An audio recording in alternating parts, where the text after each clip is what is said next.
Bonjour chers élèves, bonjour tout le monde. C'est avec vous Soumaya El-Hor, une enseignante du français, siècle qualifiant, lycée Tanmiya, direction l'Ayoun, l'Académie régionale d'enseignement et de formation l'Ayoun Saqiya Al-Hamra. Maintenant ou aujourd'hui, on va entamer bien sûr une leçon, une activité de langue, s'intituler le lexique du théâtre. Comme vous savez, comme on est dans le module 4, étudier une comédie Le bourgeois gentilhomme de Molière. La séquence 1, reconnaître le théâtre comique. L'activité, comme on a déjà dit, la langue, c'est une activité de langue, s'intituler le lexique du théâtre. Et comme vous savez que chaque activité a un objectif. Et notre objectif pour cette activité, c'est s'approprier le lexique du théâtre. Alors, avant toute chose, bien sûr, on va commencer par un petit rappel. Ce petit rappel, c'est concernant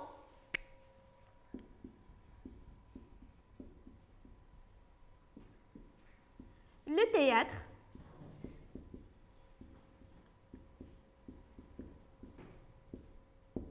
la comédie,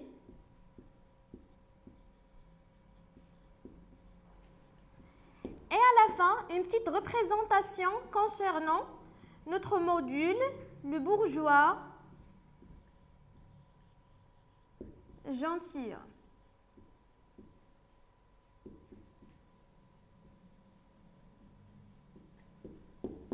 Voilà donc.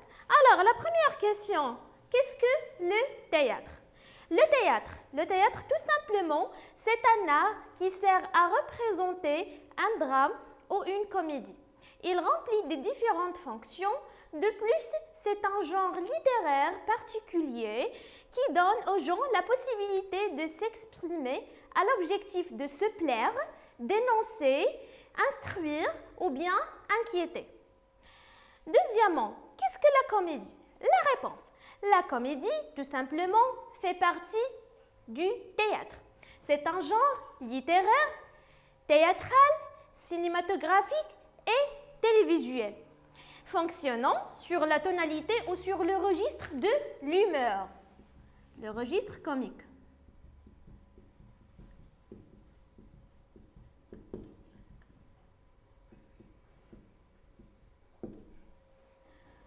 Elle a deux buts fondamentaux. Le premier est moral, parce qu'à la fin de chaque pièce théâtrale, on trouve une leçon de moralité. Le deuxième est didactique parce que le dramaturge sert toujours à s'inspirer de la vie quotidienne et de la réalité.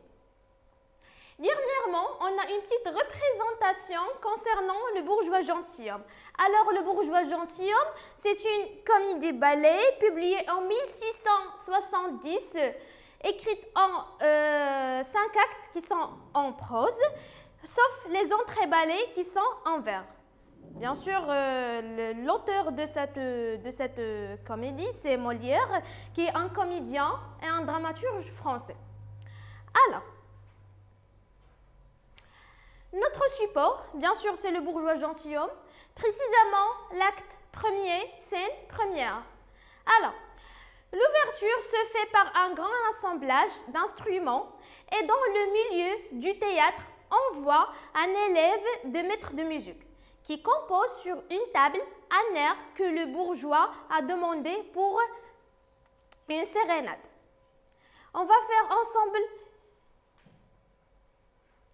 faire ensemble une lecture, bien sûr, une lecture magistrale. Alors écoutez, scène première, maître de musique, maître à danser, 3 musiciens, 2 violons, 4 danseurs. Maître de musique, parlant à ces musiciens, venez entrer dans cette salle et vous reposez là en attendant qu'ils viennent. Maître à danser, parlant aux danseurs et vous aussi de ce côté. Maître de musique à l'élève. Et ce fait, l'élève, oui. Maître de musique, voyons voilà qui est bien. Maître à danser, est-ce que quelque chose de nouveau? Maître de musique, oui, c'est un air pour une sérénade que je lui ai fait composer ici, en attendant que notre homme fût éveillé. Maître à danser, peut-on voir ce que c'est? Maître de musique, vous l'allez entendre avec le dialogue. Quand il viendra, il ne tardera guère. Maître à danser, nos occupations à vous et à moi ne sont pas petites maintenant. Suivez avec moi, s'il vous plaît. Maître de musique, il est vrai, nous avons trouvé ici un homme, comme il nous le faut à tous deux. Ce nom est une douce rente que ce monsieur Jourdain, avec les visions de noblesse et de galanterie qu'il est allé se mettre en tête, et votre danse et ma musique auraient souhaité que tout le monde lui rassemblât. Maître à danser, non, pas entièrement, et je voudrais que lui, qu'il se connût mieux, qu'il ne fait autre chose que nous lui donnons. Maître de musique, il est vrai qu'il les connaît mal, mais il les paye bien, et c'est de quoi maintenant nos arts ont plus besoin de toute autre chose. Maître à danser, pour moi, je vous l'avoue, je me repais un peu de gloire. Les applaudissements me touchent et je tiens que dans tous les beaux-arts, c'est un supplice assez fâcheux que se produire à des sots, que d'essuyer sur des compositions la barbarie d'un stupide. Il y a plaisir, ne m'en parlez point, à travailler pour des personnes qui soient capables de sentir les délicatesses d'un art, qui sachent faire un doux accueil aux beautés d'un ouvrage. Et par de chatouillants approbation, vous régalez de votre travail, oui, la récompense la plus agréable qu'on puisse recevoir des choses que l'on fait, c'est de les voir connues, de les voir caressés d'un applaudissement qui vous honore. Il n'y a rien, à mon avis, qui nous paye mieux que cela de toutes nos fatigues, et ce sont des douceurs exquises que des louanges éclairées. Maître de musique, j'en demeure d'accord, et je les goûte comme vous. Il n'y a rien assurément qui chatouille davantage que les applaudissements que vous dites, mais cet encens ne fait pas vivre des louanges toutes pures. Ne mettez point un homme à son aise. Il est faut mêler du solide. Et la meilleure façon de louer, c'est de louer avec les mains. C'est un homme à la vérité, dont les lumières sont petites, qui parle à tort et à travers de toutes choses, et n'applaudit qu'à contresens. Mais son argent redresse les jugements de son esprit. Il a du discernement dans sa bourse. Ses louanges sont monnayées, et ce bourgeois ignorant nous vaut mieux que vous voyez que le grand Seigneur éclairé qui nous a introduits ici. Maître à danser, il y a quelque chose de vrai dans ce que vous dites, mais je trouve que vous appuyez un peu trop sur l'argent, et l'intérêt est quelque chose de si bas qu'il ne faut jamais qu'un honnête homme montre pour lui de l'attachement. Maître de musique, vous recevez fort bien pourtant l'argent que notre homme vous donne. Maître à danser, assurément, mais je n'en fais pas tout mon bonheur, et je voudrais qu'avec son bien, il eût encore quelques bons goûts des choses.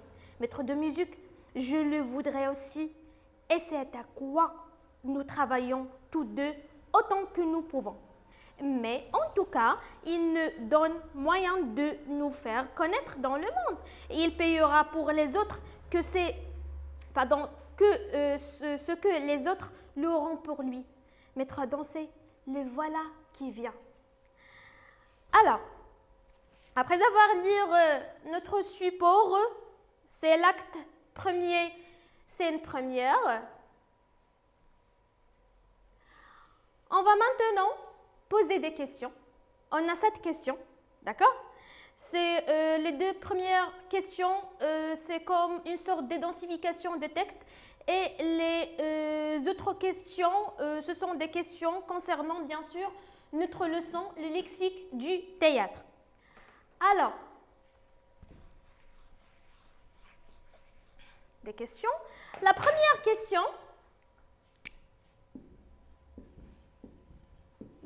question, c'est concernant le genre.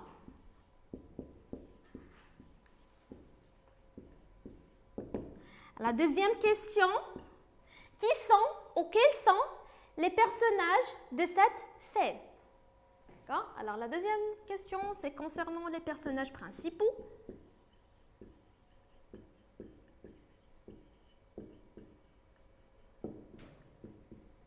La troisième question concernant les composantes d'une pièce théâtrale. Alors, quelles sont les composantes d'une pièce théâtrale? La question 4, comment appelle-t-on l'échange de paroles entre les personnages, c'est-à-dire entre deux personnages au plus? La question 5, comment appelle-t-on le texte ou les textes prononcés par chaque personnage? La question 6, ces textes prononcés ont-ils la même longueur ou non à votre avis? On va observer ça ensemble par la suite. La dernière question, comment appelle-t-on l'écriture située du début de la scène? Alors la troisième question concernant les composantes.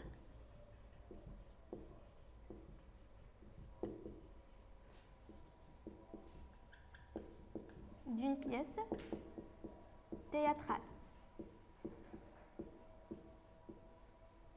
Passons maintenant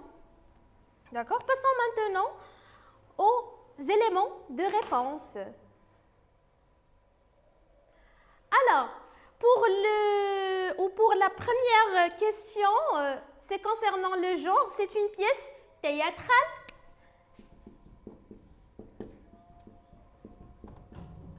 D'accord? C'est une pièce théâtrale. La deuxième question, ou la deuxième réponse pour la deuxième question, les personnages présentés sont maître de musique, maître à danser, les deux violons, 3 musiciens et 4 danseurs. Donc, maître de musique,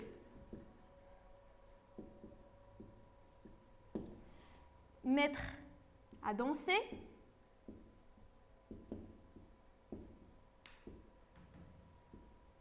et les autres personnages, comme on a déjà dit, les deux violons, les 3 musiciens et les 4 danseurs. Et la troisième question, les composantes d'une pièce théâtrale sont des actes et des scènes. Les actes et les scènes. Alors on a les actes et les scènes. On va voir par la suite la définition d'un acte et la définition d'une scène, avec bien sûr leur fonction. La quatrième question, c'est concernant bien sûr l'échange de paroles. Alors, l'échange de paroles entre deux personnages au plus s'appelle un dialogue. La question suivante, concernant les textes prononcés par chaque personnage, ce sont des répliques. D'accord? Alors, ces textes prononcés par chaque personnage ont la même longueur à votre avis ou non? On va observer tout ça ensemble. On va prendre bien sûr un exemple. D'accord, l'exemple de maître de musique à l'élève et se fait. Voilà. Voilà la parole prononcée par maître de musique et se fait. La parole prononcée par l'élève, oui. Tout simplement, oui. On va prendre un autre exemple. Un texte prononcé par maître à danser. Voilà. Alors, voilà. Pour moi, je vous l'avoue, je me repais un peu de gloire. Les applaudissements me touchent. Et je tiens que dans tous les beaux-arts, c'est un supplice assez fâcheux que se produire à dessous, que d'essuyer sur des compositions la barbarie d'un stupide, etc. D'accord? Alors, voilà la différence entre les textes. Entre les textes prononcés par maître à danser, maître de musique et l'élève. Alors, les textes prononcés par les personnages n'ont pas la même longueur. Il y a des longs textes, il y a des courts textes et il y a des très courts textes. Alors, la question numéro 7, la dernière question, c'est concernant l'écriture située au début ou du début de la scène. Ça s'appelle bien sûr une didascalie. On va voir par la suite qu'est-ce qu'une didascalie, quelles sont les fonctions d'une didascalie, ainsi de suite. D'accord? Passons maintenant aux définitions et aux fonctions de chaque terme dans le texte théâtral. Oh. On va commencer par le terme acte. Alors, qu'est-ce qu'un acte?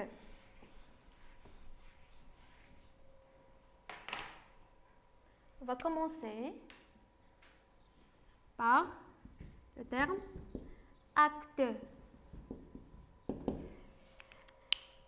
Le terme acte, tout simplement, bien sûr, c'est la division d'une pièce théâtrale en grandes parties. C'est la division d'une pièce théâtrale en grandes parties.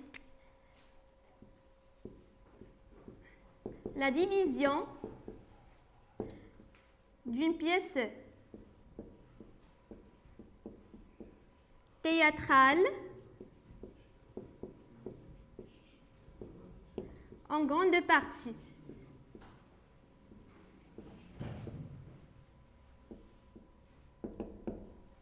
Voilà alors, le terme acte, c'est la division d'une pièce théâtrale en grandes parties. Le deuxième terme, le dramaturge. Le dramaturge.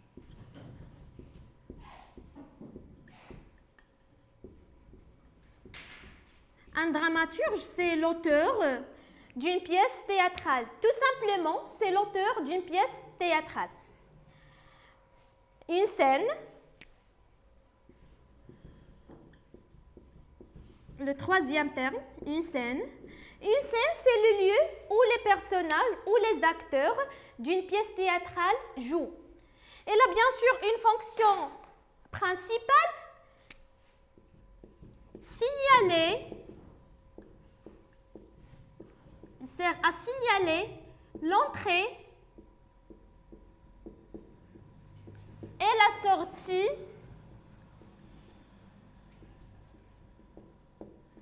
des personnages. D'accord? Alors, exposition ou la scène d'exposition, ce sont les premières scènes d'une pièce théâtrale qui servent bien sûr à donner des informations, à donner des indications sur les personnages, le lieu, l'action, ainsi de suite. Alors, on peut considérer l'exposition ou la scène d'exposition comme une sorte de présentation des informations pour faciliter, bien sûr, ou à l'objectif de faciliter la compréhension de toute l'histoire ou de toute la situation. Alors, l'exposition, ce sont les premières scènes d'une pièce théâtrale. Par la suite, on a les didascalies. Alors, qu'est-ce qu'une didascalie? Ou qui sont les didascalies? Les didascalies, ce sont des indicateurs scéniques situés avant et entre les répliques. Elle a deux fonctions fondamentales, d'accord? La première fonction des didascalies, c'est bien sûr décrire le décor. La deuxième fonction, c'est préciser le déplacement des personnages, leurs sentiments, leur façon de parler, ainsi de suite. D'accord. Alors, les didascalies.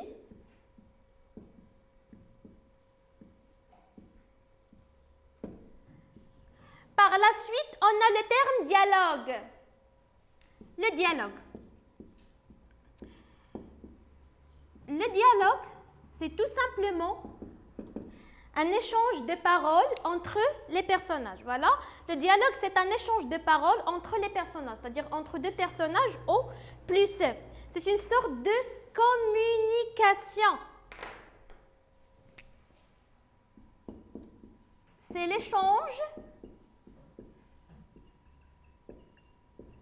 de paroles entre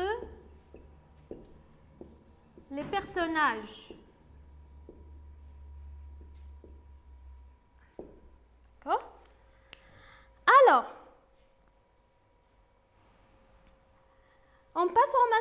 passons maintenant aux répliques. La réplique, aux définitions de la réplique. La réplique, c'est une partie du dialogue. Tout simplement, c'est un texte dit par un personnage. Tout simplement, la réplique, c'est un texte dit par un personnage. La réplique. D'accord? La réplique, c'est un texte dit par un personnage.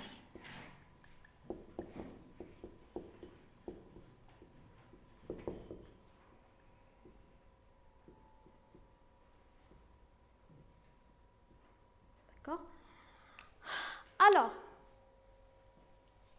Alors, on a aussi la tirade. La tirade, c'est une longue réplique dite par un personnage. Le terme suivant, monologue, c'est un long discours d'un personnage qui est tout seul sur scène, adressé à soi-même. Le terme aparté, par la suite, c'est un type de dialogue dans lequel le personnage s'adresse au public, provoque le rire chez les spectateurs. Ce personnage est présent sans qu'un autre personnage n'entend ce qui est dit.